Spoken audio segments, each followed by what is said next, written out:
வணக்கம் ஃப்ரெண்ட்ஸ், நம்ம இந்த வீடியோவில் பார்க்க போகிறது என்னென்னு பார்த்தோம் அப்படின்னா நேற்று நடந்த குரூப் 4 எக்ஸாமுக்கான ஜென்ரல் ஸ்டடீஸ் அந்த கொஷின்லேருந்து எங்கே புக்கில் கேட்டிருக்காங்க அப்படிங்கிற புக்கோட ப்ரூஃபோட நான் உங்களுக்கு இந்த இதில் வீடியோவில் ஆன்சர் எங்கே இருக்குது அப்படிங்கிறத சொல்ல போகிறேன். ஸோ மொத்தம் 100 கொஷின் இருக்குது ஜென்ரல் சயின்ஸில். அதில் ஃபஸ்ட்டு 50 கொஷின்ஸ் மட்டும் நம்ம இந்த வீடியோவில் ஆன்சர்ஸ் எங்கே இருக்குது, எந்த ஸ்டாண்டர்ட்லேருந்து கேட்டிருக்காங்க அப்படிங்கிறத பார்க்கலாம். ஏன்னா நிறைய பேர்த்துக்கு நிறைய ஆன்சர்ஸில் கன்ஃபியூஷன்ஸ் இருக்குது. இது கரெக்டாக என்ன அப்படிங்கிறது, ஏன்னா அஃபிஷியல் கீ அதான் நம்மளால் கரெக்டாக சொல்ல முடியும். ஸோ அதுக்கு முன்னாடி இந்த புக்கோட ப்ரூஃப் லைன்ஸ் வச்சு நம்ம மோஸ்ட்லி எது கரெக்ட் ஆன்சர் அப்படிங்கிறத கண்டுபிடிச்சிடலாம். ஸோ ஒரு சில கொஷினுக்கு புக்லேயுமே தேடி கண்டுபிடிக்க முடியாததும் நம்ம டிஸ்கஸ் பண்ணலாம்.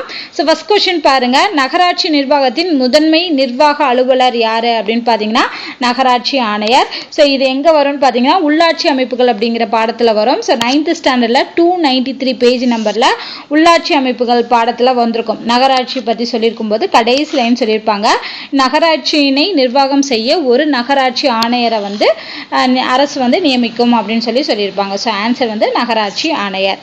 அடுத்த கொஸ்டின் பாருங்க, இதுல இமயமலை சார்ந்த கேள்விகள் கேட்டிருப்பாங்க. ஸோ அதுல எது சரி எது தவறு அப்படின்னு கேட்டிருக்காங்க. ஸோ சரியானது அப்படின்னு பார்த்தோம்னா ஃபர்ஸ்ட் 2 தான், அதாவது சாஸ்கர், லடாக், கைலாஷ் மற்றும் காரகோரம். இந்த மலைத்தொடர்கள் எல்லாமே டிரான்ஸ் இமயமலையில் அமைஞ்சிருக்கு. அப்படிங்கிறது எங்கே வந்திருக்கும்னா 10th ஸ்டாண்டர்டில் மலைகள் அப்படிங்கிற பாடத்தில் பார்த்தீங்கன்னா அந்த இமயமலைகள் வந்திருக்கும். அதில் 140 பேஜ் நம்பரில் இந்த லைன் கொடுத்துருக்காங்க. அடுத்து சிறிய இமயமலை மற்றும் சிவாலிக் குன்றுகள் ஒப்பிடும்போது இந்த பகுதி குறைவான மலையை பெறுகிறது. அப்படிங்கிறது 142 பேஜ் நம்பர், அதே 10th ஸ்டாண்டர்டில் 142 பேஜ் நம்பரில் இருக்கும். அடுத்து பார்த்தீங்கன்னா வெளி இமயமலை. இந்த வெளி இமயமலை அப்படிங்கிறது மட்டும்தான், இந்த கூற்று மட்டும்தான் தப்பு. ஏன்னா இங்கே தொடர்ச்சியான மலைத்தொடர் அப்படி அமைந்துள்ளது அப்படின்னு சொல்லியிருப்பாங்க. ஆனால் புக்கில் தொடர்ச்சியற்ற அப்படின்னு சொல்லி வந்திருக்கும். ஸோ அப்போ இதுக்கு இப்போ ஆன்சர் என்னன்னு பார்த்தீங்க அப்படின்னா முதல் 2 கூற்றுகள் மட்டும்தான் கரெக்டு, 3வது கூட்டு தவறு. ஏன்னா தொடர்ச்சியற்ற மலைத்தொடராக அமைந்துள்ளது அப்படிங்கிறது தான் வந்திருக்கணும். ஸோ அது எல்லாமே பார்த்தீங்கன்னா இந்த 140 பேஜ் நம்பரில் ஃபர்ஸ்ட் சாஸ்கர், லடாக், கைலாஷ் மற்றும் காரகோரம் இது டிரான்ஸ் இமயமலை பகுதியில் அமைஞ்சிருக்குன்னு வந்திருக்கும். ஸோ அடுத்ததுல உள் இமயமலை அப்படிங்கிறதுல சிறிய இமயமலை மற்றும் சிவாலிக் குன்றுகளை ஒப்பிடும்போது இந்த பகுதி குறைவான மழைப்பொழிவை பெறுகிறது. ஸோ அந்த 2 கூற்றுமே கரெக்டு.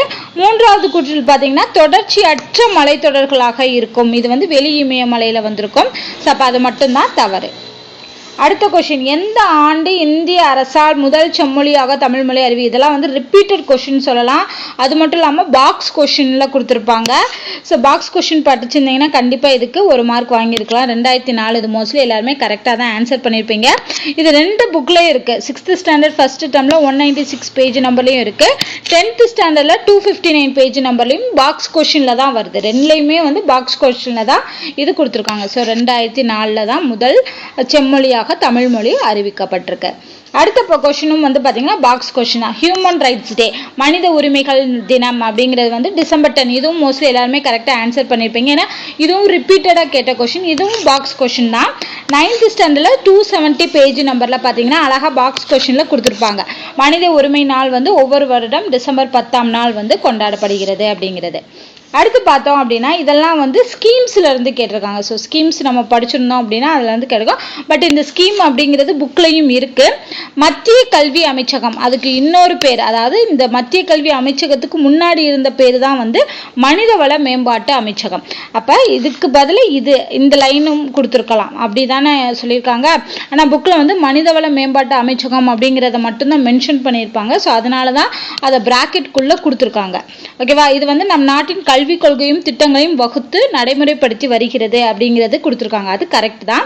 அதுக்கான காரணம் என்னன்னு பார்த்தீங்கன்னா மத்திய கல்வி அமைச்சகம் கல்விக்கான வரவு செலவு திட்டத்தை முடிவு செய்து, வரவு செலவு முடிவு பண்றதுனால தான் கொள்கைகளையும் திட்டங்களையும் நடைமுறைப்படுத்தி வருது அப்படின்னு சொல்லியிருக்காங்க. ஸோ காரணம் குற்று 2மே சரி, அதுக்கான விளக்கமும் கரெக்டாக கொடுத்துருப்பாங்க. ஏன் சொல்றேன் அப்படின்னா இது 11th ஸ்டாண்டர்டில் இந்த லைன் இருக்கு, 180 பேஜ் நம்பர்லையும் 181லையும். ஸோ 11th ஸ்டாண்டர்டில் பார்த்தீங்கன்னா மனிதவள மேம்பாட்டு அமைச்சகம். இது வந்து பொலிட்டிக்கல் சயின்ஸில் வரும்னு நினைக்கிறேன். ஸோ அந்த புக்கில் வந்து பார்த்தீங்கன்னா இந்தியாவில் பொருளாதார புக்கு, எக்கனாமிக்ஸ் புக்கில் ஓகேவா. ஸோ இந்திய பொருளாதாரம் அப்படிங்கிற இந்த பாடத்தில் வந்து வந்திருக்கும். இந்தியாவில் கல்வி அப்படிங்கிறது கீழே போட்டு மனிதவள மேம்பாட்டுத்துறை அமைச்சகம் நம் நாட்டின் கல்வி கொள்கைகளையும் திட்டங்களையும் வகுத்து நடைமுறைப்படுத்தி வருகிறது அப்படிங்கிற இந்த லைன் கொடுத்துருப்பாங்க. அதுக்கு பின்னாடியே பார்த்தீங்கன்னா அடுத்த பேஜ்லேயே வந்து பார்த்தீங்கன்னா மத்திய அரசின் மனிதவள மேம்பாட்டுத்துறை தான் கல்விக்கான வரவு செலவு மேற்கொள்கிறது அப்படிங்கிறதையும் கொடுத்துருப்பாங்க. ஓகேவா. ஸோ இங்கே வந்து நம்மளுக்கு மென்ஷன் பண்ணியிருக்கிறது என்னன்னா நமக்கு மத்திய கல்வி அமைச்சகம்னு மென்ஷன் பண்ணியிருக்காங்க. பட் அது வந்து அதுக்கு முன்னாடி என்ன பேரில் இருக்குன்னா மனிதவள மேம்பாட்டு அமைச்சகம் தான் இருக்குது.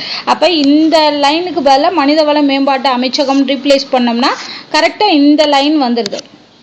ஓகேவா. ஸோ அப்போ வந்து இந்த ரெண்டு கூற்றுமே சரிதான், கூற்றும் காரணமும் சரிதான். ஓகேவா. ஸோ டவுட் இருந்தால் 11th ஸ்டாண்டர்டில் இந்த பேஜ் நம்பரில் செக் பண்ணி பாருங்கள். அடுத்த கூற்று பாருங்க. கூற்று காரணம் என்னன்னு பார்த்தீங்கன்னா இதுவும் வந்து ஒரு திட்டத்தை பற்றி தான். இது வந்து நெட்ல இருந்து தான் எடுத்திருக்கோம், ஸ்கீம்ஸ்ல இருந்து.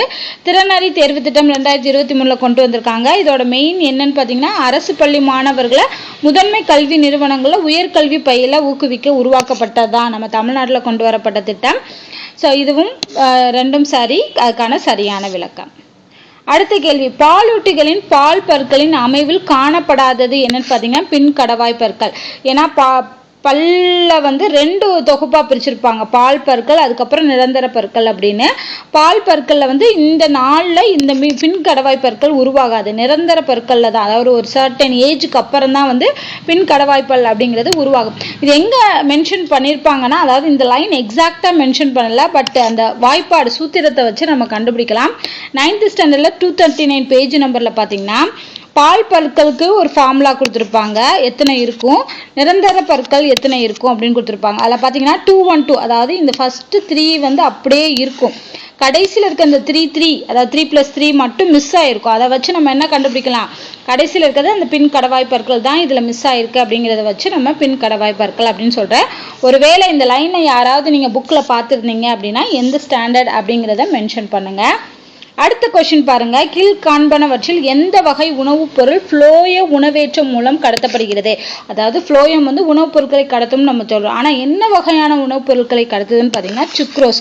இதுவும் புக்ல இருக்கு. எங்க இருக்குன்னு பாத்தீங்கன்னா 10th ஸ்டாண்டர்ட்ல 200 அப்படிங்கிற பேஜ் நம்பர்ல பாத்தீங்கன்னா இந்த லைன் வந்திருக்கும். அதாவது ஃப்ளோயம் உணவினை, ஃப்ளோயம் உணவுனா இது சுக்ரோஸ், அதுதான் வந்து தோற்று வாயிலிருந்து தேக்கிடத்திற்கு கடத்துகிறது அப்படின்னு சொல்லி இந்த லைன் வந்திருக்கும். ஸோ இதில் தான் வந்து சுக்ரோஸ் அப்படிங்கிறத மென்ஷன் பண்ணியிருப்பாங்க. அண்ட் இந்த லைனில் இந்த பாடத்தில் வந்து இந்த சுக்ரோஸ் எப்படி வந்து கடத்தப்படுது அப்படிங்கிற அந்த டீட்டெயிலும் கொடுத்துருப்பாங்க. ஸோ ஆன்சர் இதுக்கு சுக்ரோஸ் தான். அடுத்த கொஸ்டின் பார்த்தீங்கன்னா இதுவும் கரண்ட் அஃபேர்ஸ்லேருந்து கேட்டிருக்காங்க. அண்மையில் தாவரங்களில் நோய் ஏற்படுத்தும் பூஞ்சையானது மனிதர்களை தாக்கி நோய் தொற்று ஏற்படுத்தியாக தெரிய வந்துள்ளது. இதற்கு காரணமான பூஞ்சை என்ன அப்படின்னு பார்த்தீங்கன்னா கான்ஸ்ட்ரோஸ்ட்ரியம் பர்பூரியம் அப்படிங்கிற பூஞ்சை தான். ஏன்னா இது வந்து நீங்கள் நெட்டில் பார்த்தீங்கன்னா பிரான்ஸ் நாட்டில் இந்த பூஞ்சையினால் நோய் தொற்று ஏற்பட்டுருக்கு அப்படிங்கிறத கண்டுபிடிச்சிருக்காங்க அப்படின்னு வரும்.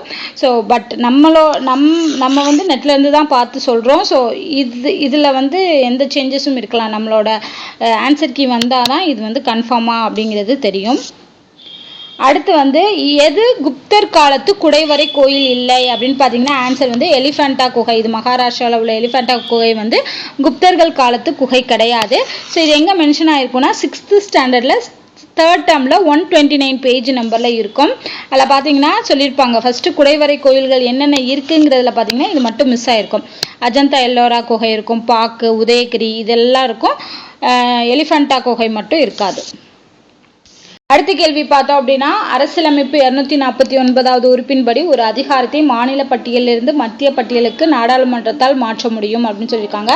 ஸோ ஆர்டிகல் 249 வந்து சொல்றது இது கரெக்ட். ஓகேவா. அடுத்து இது வந்து பார்த்தீங்கன்னா காரணம் தேசிய நலன் கருதி நாடாளுமன்றம் இந்த மாற்றத்தை செய்யலாம் அப்படின்னு சொல்லியிருக்காங்க. ஸோ இந்த லைன் வந்து எங்கே வந்திருக்குன்னு பார்த்தீங்கன்னா 12th ஸ்டாண்டர்ட் பொலிட்டிக்கல் சயின்ஸ் புக்கில் வந்து 28 பேஜ் நம்பரில் கொடுத்துருப்பாங்க. கூட்டாட்சி தத்துவத்தின் அடிப்படையில் நாடாளுமன்றம் வந்து இந்த மாற்றத்தை செய்யலாம் அப்படிங்கிறது. ஸோ அதனால இது ரெண்டுமே கரெக்ட் தான், காரணம் கூற்றும் சரி, அதுக்கான சரியான விளக்கம் அப்படிங்கிறது வரும். இது எங்கன்னு பார்த்தீங்கன்னா மாநிலங்களவையோட சிறப்பு அதிகாரங்கள் அப்படிங்கிறதுல இந்த லைன் மென்ஷன் ஆகிருக்கும். ஓகேவா. ஸோ இது வந்து ஆன்சர் கரெக்ட். அடுத்த கேள்வி வந்து தேவதாசி முறை ஒழிப்பு சட்டத்தை கொண்டு வந்தவங்க வந்து முத்துலட்சுமி அம்மையார் அப்படின்னு தெரியும். ஆனால் அவங்களுக்கு ஆணிவேராக இருந்த பெண் சீர்திருத்தவாதி யாரு அப்படின்னு சொல்லியிருப்பாங்க. மூவலூர் ராமாமிர்தம் அம்மையார் அப்படிங்கிறதா ஆன்சர். ஏன்னா இந்த லைனை வந்து மென்ஷன் பண்ணியிருப்பாங்க புக்கில். எங்கே மென்ஷன் பண்ணியிருப்பாங்கன்னா தேவதாசி முறை சட்டம்ங்கிறது வரும். அதில் வந்து தேவதாசிகளோட விடுதலைக்காக போராடிய மற்றொருவர் அப்படிங்கிற இதில் தான் சொல்லியிருப்பாங்க மூவலூர் ராமாமிர்தம் அப்படின்னு சொல்லி. ஸோ பட் இந்த எக்ஸாக்ட் லைன் வராது. இவங்க 2 பேரும் தான் வந்து தேவதாசி முறையை ஒழிச்சிருப்பாங்க அப்படிங்கிறத வச்சு நம்ம இதுக்கு ஆன்சர் பண்ணிக்கலாம். அடுத்த கேள்வி, விஜயநகர பேரரசுல அறிமுகம் செஞ்ச ஒரு நாணயம் தான் பகோடா. இது வந்து என்ன நாணயம் அப்படின்னு கேட்டிருக்காங்க. தங்க நாணயம் தான். ஏன்னா விஜயநகர பேரரசுல வந்து பாத்தீங்கன்னா நிறைய தங்க நாணயங்களை தான் வந்து அறிமுகம் செஞ்சிருப்பாங்க. அதுல ஒண்ணுதான் வராகன் அப்படின்னு சொல்லக்கூடிய தங்க நாணயம். பட் இந்த எக்ஸாக்ட் நேம் வந்து எங்க இருக்குன்னு தெரியல. வராகன் அப்படிங்கிறது வந்து நிறைய புக்ல கொடுத்துருக்காங்க. அது எல்லாமே தங்க நாணயங்கள் தான் வந்து விஜயநகர பேரரசுல வந்து அறிமுகம் செஞ்சாங்கிறத வச்சு நம்ம பகோடா தங்கமா இருக்கலாம் அப்படிங்கிறத சொல்லலாம். பட் எக்ஸாக்ட் பகோடாங்கிற நேம் வந்து யாராவது புக்ல பார்த்துருந்தீங்கன்னா கமெண்ட் பண்ணுங்க. அடுத்து திராட்சை மற்றும் தக்காளியில் உள்ள அமிலங்கள். இதெல்லாம் டைரக்ட் கொஸ்டின். திராட்சை வந்து டாட்டாரிக் அமிலம், தக்காளி வந்து ஆக்சாலிக் அமிலம். இது 9th ஸ்டாண்டர்ட்ல அமிலங்கள் காரங்கள்ங்கிற பாடத்துல 164 பேஜ் நம்பர்ல டேபிள்ல வந்திருக்கும். இந்த திராட்சையும் தக்காளியும் பக்கத்துல வந்திருக்கும். அதே தான் கேட்டிருக்காங்க. அடுத்து அம்பேத்கர் ஒரு வாழ்க்கை, அம்பேத்கர் எ லைஃப் அப்படிங்கிற புக்கோட ஆத்தர் வந்து யாருன்னு பார்த்தீங்கன்னா சசி தரூர் அவர்கள். அதே மாதிரி புக்ஸ் அண்ட் ஆத்தரும் நிறைய இந்த தடவை கொஸ்டின்ல கேட்டிருக்காங்க. நிறைய ஸ்கீம்ஸும் கேட்டிருக்காங்க. அடுத்து சமக்ரா சிக்ஷா அபியான் திட்டத்தோட நோக்கம் என்னன்னு கேட்டிருக்காங்க. பொது கல்வியோட ஆசிரியர் கல்வியை இணைப்பது தான் வந்து இந்த திட்டத்தின் நோக்கம். அடுத்த கொஸ்டின், ஹரப்பர்களால் அறியப்படாத விலங்கு எதுன்னு பார்த்தீங்கன்னா, அதாவது இது எப்படி கொடுத்துருப்பாங்கன்னா சிந்து சமவெளி மக்கள் வந்து அறியாத விலங்கு அப்படிங்கிறது குதிரைன்னு சொல்லியிருப்பாங்க. ஏன்னா சிந்து சமவெளி நாகரிகத்தில் தான் ஹரப்பா நகரமும் மோஞ்சதாராவும் வரும். ஸோ அதை வச்சு பார்த்தோம்னா ஆன்சர் வந்து குதிரை. எங்கே வந்திருக்குன்னு பார்த்தீங்கன்னா 6th ஸ்டாண்டர்ட் ஃபர்ஸ்ட் டேர்ம்ல 141 பேஜ் நம்பர்ல பாக்ஸ் கொஸ்டின்ல வந்திருக்கும். சிந்துவெளி மக்கள் இரும்பு மற்றும் குதிரையை அறிந்திருக்கவில்லை அப்படிங்கிறது. அடுத்து பார்த்தீங்கன்னா குழுக்களை காலவரிசைப்படுத்தி எழுது. இதெல்லாம் வந்து பாக்ஸ் மாதிரி கொடுத்துருப்பாங்க ஒவ்வொரு குழு அப்படிங்கிறதுல. ஸோ இதில் பார்த்தீங்கன்னா இந்த இடத்துல ஃபர்ஸ்ட் பல்வந்த் ராய் மேத்தா குழு, அடுத்து அசோக் மேத்தா, அடுத்து ஜிவிகே ராவ் குழு, அப்புறம் எல்எம் சிங்வி குழு. இது அடுத்தடுத்து வந்திருக்கும். அந்த ஆர்டரில் எழுதணும் அப்படின்னா ஆன்சர் வந்து டி தான் வரும். ஸோ இது எங்கே இருக்குன்னா 9th ஸ்டாண்டர்டில் 290 பேஜ் நம்பரில் வந்திருக்கும். அடுத்து சுதேசி நீராவி கப்பல் கம்பெனியோட ஆரம்ப மொத்த முதலீட்டு தொகை அப்படிங்கிறது 10 லட்சம். இதுக்குரிய ஆன்சர் 10 லட்சம். இது எங்கே மென்ஷன் ஆயிருக்குன்னா 12th ஸ்டாண்டர்ட் புக்கில் ஹிஸ்ட்ரி புக்கில் 27 பேஜ் நம்பரில் வந்திருக்கும். எங்கே பார்த்தீங்கன்னா இங்கே வந்திருக்கும். என்னும் கூட்டு பங்கு நிறுவனத்தை பதிவு செய்தார். மொத்த முதலீடான 10 லட்சத்தை பங்கீடு செய்து பிரித்து கொடுத்துருப்பாரு அப்படின்னு சொல்லி வஉசி அவர்களை பற்றின டீட்டெயிலில் வந்திருக்கும். அடுத்து டேஸ் புரட்சிகர நடவடிக்கைகளுக்காக ராம் பிரசாத் பிஸ்மில் மற்றும் அஷ்ஃபகுல்லா கான் கைது செய்யப்பட்டு சிறை தண்டனை விதிக்கப்பட்டது. எந்த பிரச்சனைக்காக அப்படின்னு பார்த்தீங்கன்னா அவங்க ஒரு ரயில் விபத்து. ஓகேவா? ஸோ காக்கோரி சதி வழக்கு, காக்கோரி கான்ஸ்பிரன்சி அப்படிங்கிறது நம்ம படிச்சிருப்போம். அந்த வழக்கில் தான் இந்த ராம் பிரசாத் பிஸ்மிலையும் அஷ்ஃபகுல்லா கானையும் கைது செஞ்சுருப்பாங்க. இது எங்கே மென்ஷன் ஆகிருக்கும்னு பார்த்தீங்கன்னா 10th ஸ்டாண்டர்ட் 103 பேஜ் நம்பரில் இந்த லைன் வந்திருக்கும். 1925ஆம் ஆண்டு ராம் பிரசாத் பிஸ்மில் மற்றும் அஷ்ஃபகுல்லா கான் மற்றும் பலர் லக்னோ அருகே ககோரி என்ற கிராமத்தில் அரசு பணத்தை கொண்டு சென்ற ஒரு ரயில் வண்டியை நிறுத்தி கொள்ளையடித்தனர். இந்த வழக்கில் கைது செய்யப்பட்டு விசாரிக்கப்பட்டனர் அப்படிங்கிற லைன் வந்திருக்கும். அடுத்து ரோம் நாட்டை சேர்ந்த மூத்த பிலினி தன்னுடைய இயற்கை வரலாறு என்னும் நூலில் டேஸ் இந்தியாவோட முதல் பேரங்காடு என குறிப்பிட்டார். இதுவும் box question. 6th standard first டேர்ம்ல 104 பேஜ் நம்பர்ல வந்திருக்கும். ஆன்சர் வந்து முசிறி. இதில் பார்த்தீங்கன்னா இந்த பாக்ஸில் கொடுத்துருப்பாங்க இந்தியாவின் முதல் பேரங்காடி வந்து முசிறி அப்படின்னு சொல்லி குறிப்பிட்டிருப்பாங்க அப்படின்னு. அடுத்த கொஸ்டின் வந்து 1891 அயோத்திதாசரால் நிறுவப்பட்ட திராவிட மகாஜன சபையோட முதல் மாநாடு நீலகிரியில் நடந்திருக்கும். இதுவும் 10th ஸ்டாண்டர்டில் 65 பேஜ் நம்பரில் இருக்குது. இங்கே பார்த்தீங்கன்னா மென்ஷன் ஆகிருக்கும். திராவிட மகாஜன சபை அமைப்பை வந்து நிறுவினார். இந்த அமைப்போட முதல் மாநாடு நீலகிரியில் நடத்தினார் அப்படின்னு. அடுத்து எது தவறானதுன்னு கேட்டிருக்காங்க. டாப்ளர் விளைவு நடைபெறாமல் இருக்க நிபந்தனை. இது அப்படியே புக்கில் கொடுத்துருப்பாங்க. நிறைய கண்டிஷன் கொடுத்துருப்பாங்க. அதில் இந்த 3 கண்டிஷனும் கரெக்டு. இது 1 மட்டும் தப்பு. ஏன்னா இதில் கேட்டுனரும் ஒளி மூலமும் ஓய்வு நிலையில் இருக்கும்போது மட்டும்தான் நடக்கணும். பட் இதில் வந்து கேட்டுனரை நோக்கி நகர்கிறதுன்னு சொல்லியிருக்கோம். இது தப்பு. ஸோ அப்போ 1 மட்டும்தான் தப்பு. இது எங்கே இருக்குன்னா 10th ஸ்டாண்டர்ட் சயின்ஸ் புக்கில் 69th பேஜ் நம்பரில் இந்த நிபந்தனைகள் அப்படிங்கிறதுல இந்த ஃபர்ஸ்ட் ஆப்ஷன் மட்டும் தப்பாக கொடுத்துட்டு மற்ற எல்லாத்தையும் கரெக்டாக கொடுத்துருக்காங்க. அடுத்த பின்வருவனவற்றில் எந்த மாநிலம் சதுப்பு நில மானை மாநில விலங்காக கொண்டுள்ளது அப்படின்னு சொல்லியிருக்காங்க. நிறைய பேர் வந்து இந்த கொஸ்டின் தப்பாக இருக்கலாம், ஏன்னா ஆப்ஷனில் யூபியும் மத்திய பிரதேசமும் கொடுக்கல, ஏன்னா அது ரெண்டுக்கும் தான் சதுப்பு நில மானுங்கிறது மாநில விலங்குன்னு சொல்லியிருக்காங்க. பட் இதில் ஒரு மாநிலத்துக்கு மட்டும் பிளாக் பக் அப்படின்னு சொல்லக்கூடிய ஒரு வகையான மான் தான் மாநில விலங்காக இருக்குது. ஸோ மேபி அவங்க கரெக்டாக கொடுத்துருந்தாங்கன்னா ஹரியானா ஆப்ஷனில் வர்றதுக்கு சான்ஸ் இருக்கும். ஸோ நீங்கள் ஹரியானா போட்டிருந்தீங்க அப்படின்னா கரெக்டாக இருந்திருக்கும். கேரளாவில் பார்த்தீங்கன்னா ஒரு வகையான யானை, இந்திய யானை கேரளாவோடது. நாகாலாந்துக்கு மிதுன் அப்படின்னு சொல்லக்கூடிய ஒரு காளை வகைன்னு நினைக்கிறேன் அது. அடுத்து மகாராஷ்டிரா ராட்சச அணில். இது ஹரியானாவுக்கு மட்டும்தான் பிளாக் பக்குன்னு சொல்லியிருப்பாங்க. நீங்கள் இன்டர்நெட்டில் போய் சர்ச் பண்ணி பாருங்கள். இது ஒரு வகையான மானை குறிக்குது. மேபி அது சதுப்பு நில மானாக இருக்கலாம். இருந்துச்சுன்னா ஹரியானா தான் ஆப்ஷன் கரெக்டாக வரும். இல்லை ஆப்ஷன் எல்லாமே தப்புனா கிரேஸ் மார்க் கொடுக்குறதுக்கு சான்சஸ் இருக்குது. அடுத்த கொஸ்டின் பாருங்கள். 2023 41வது G7 உச்சி மாநாடு நடைபெற்றது ஹிரோஷிமா ஜப்பானில் இருக்குது. ஆன்சர் இருக்குது ஜப்பான். அடுத்து வங்க பிரிவினையின் போது ரக்ஷா பந்தன் விழாவை பெருமளவில் மக்கள் பங்கேற்பை தொடங்கி வைத்தவர் யாருன்னு பார்த்தீங்கன்னா தாகூர் அவர்கள், ரவீந்திரநாத் தாகூர் அவர்கள். அண்ட் தான் பெற்ற வெற்றிகளை நினைவு கூறும் வகையில் தன் நாணயங்கள் தன்னுடைய பெயரை 2ஆம் அலெக்சாண்டர் என்று பொறித்து கொண்ட அரசர் யாருன்னு பார்த்தீங்கன்னா பாமன் ஷா அவர்கள். ஸோ இந்த லைன் எக்ஸாக்டாக அப்படியே இந்த லைன் வந்திருக்கும். 11th ஸ்டாண்டர்டில் ஹிஸ்ட்ரி புக்கில் பார்த்தீங்கன்னா 193 பேஜ் நம்பரில் பாருங்கள். ஸோ இதில் மென்ஷன் ஆகிருக்கும். இவர் தான் பெற்ற வெற்றியை நினைவு கூறும் வகையில் தன் நாணயங்கள் தன்னுடைய பெயரை 2ஆம் அலெக்சாண்டர் என்று பொறித்து கொண்டார். முன்னாடி பாமன் ஷா பற்றி டீட்டெயில் கொடுத்துருப்பாங்க, அதில் தான் இந்த லைன் வந்திருக்கும். அடுத்து வெளிநாடு வாழ் இந்தியர் தினம் பாரதிய திவாஸ் January 9. ஸோ இதெல்லாம் மோஸ்ட்லி எல்லாருமே கரெக்டாக ஆன்சர் பண்ணியிருப்பீங்க. அடுத்த கொஷினும் ரொம்ப சிம்பிளான கொஷின். இந்திய அரசியலமைப்பின் தந்தை சிற்பி என்று கருதப்படுபவர் டாக்டர் B.R. அம்பேத்கர் அவர்கள். அடுத்து நான் ஏன் நாத்திகனாக இருக்கிறேன் அப்படிங்கிற புத்தகத்தோட ஆசிரியர் யாருன்னு பார்த்தீங்கன்னா பகத்சிங். அடுத்த புக்கு பார்த்தீங்கன்னா இந்தியாவில் வறுமையும் பிரிட்டிஷ் தன்மையற்ற ஆட்சியும் என்ற நூலின் ஆசிரியர் தாதாபாய் நவ்ரோஜி.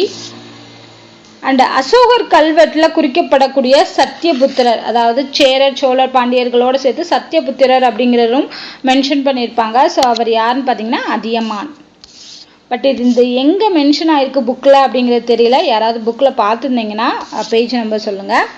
அடுத்து பார்த்தீங்கன்னா நெய்யால் எரிநுதும் பேம் என்னென்றால் கவ்வையால் காமம் நுதுப்பேம் எனல். இதில் இந்த நுதுப்பேம் அப்படிங்கிறதோட பொருள் என்ன அப்படின்னு பார்த்தீங்கன்னா அவித்தல் அப்படிங்கிறது.